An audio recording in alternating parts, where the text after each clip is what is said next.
President sentenced to life imprisonment over murder. Thank you very much for joining us. This is Serious Matters on ONIF TV. My name is Olukunle Abraham.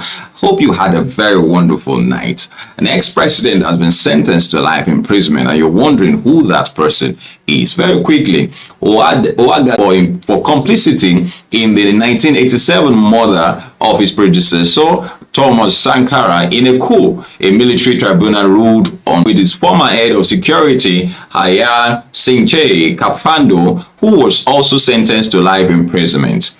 Both have previously declared innocent on Wednesday. People they talk say pandemium where then do for 20 years the thing they bomb person for hand they get as to be.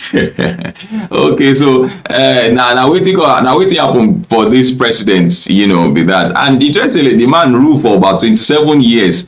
Now he's actually living in Ivory Coast, not on the soils of his own country where he ruled. The court finds Blaise Compaoré and Hyacinthe Kafando guilty of attack on state security, complicity in murder, and concealment of a corpse. The tribunal said it in its ruling. Compaoré went on to rule for 27 years before being hosted in another coup in 2014 and fleeing to Ivory Coast, where he is still believed to live at the moment. Fondly known as Africa's Che Guevara, Sankara took power on a promise to thwart corruption and post-colonial influences, denouncing foreign and suppressed African leaders to publicly recognize the growing AIDS epidemic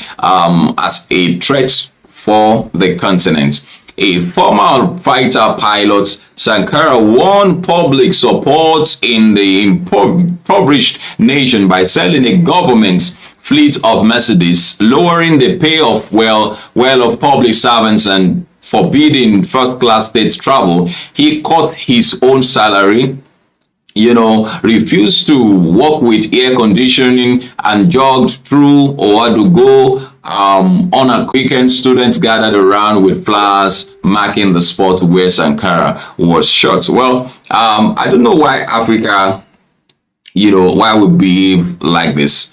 We seem not to be interested in getting out of what we already found ourselves in. In fact, some people feel that, maybe we should have just left the colonial masters to help us develop this place.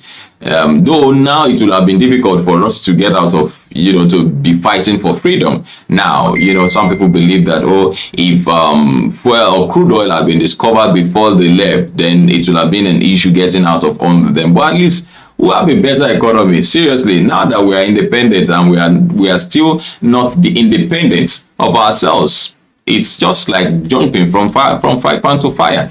It's terrible. But then I do not see any reason why, somebody chooses to do something differently and then he's being killed because he's doing the right thing or because he's doing something right. Well, I think this serves him right, and wherever he is hiding, he knows that he's sentenced to life imprisonment, and they should go and fish him out. Of course, there are international laws that would allow that he be extradited, and he should go and face the wrath of the